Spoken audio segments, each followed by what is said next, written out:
আসসালামু আলাইকুম সবাইকে, কেমন আছেন সবাই? তো আশা করি সবাই ভালো আছেন। আল্লাহর রহমতে কিন্তু আমি অনেক ভালো আছি। আজকে আমি রান্না করব হচ্ছে নারকেল দিয়ে কই মাছ ভুনা করব। এটা কিন্তু খেতে দারুণ মজা। আপনাদের কাছে কেমন লাগে জানাবেন সবাই। বাট আমার কাছে কিন্তু দারুণ টেস্ট লাগে। তো আজকে নারকেল কুড়িয়ে নিয়েছি, এরপরে কিন্তু ভালো করে এটা রান্না করব।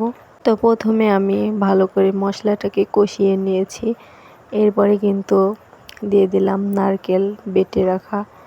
নারকেলটা যদিও ভালো না বেশি, এটাই কিন্তু তেল উঠবে না। যে নারকেলে বেশি তেল ওঠে সে নারকেল দিয়ে কিন্তু কিছু একটা রান্না করলে বেশি মজা লাগে। তো এখন নারকেলটাকে ভালো করে কষিয়ে নিব, এরপরে কিন্তু পানি দিয়ে দিব। এরপরে ভালো করে কষিয়ে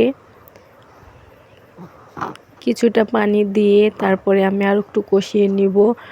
এরপরে কিন্তু কষানো শেষ, এখন পানি দিয়ে দিব।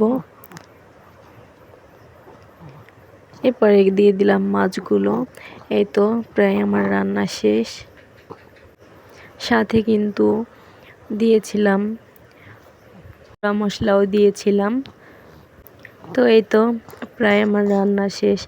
এখন দেখেন কেমন হয়েছে, আপনারাই বলেন। তো নারকেলটা বেশি একটা ভালো না, এর জন্য কালারটাও বেশি একটা ভালো আসেনি, নারকেলের তেল ওঠে নাই। তো খেতে কিন্তু দারুণ মজা হয়েছে।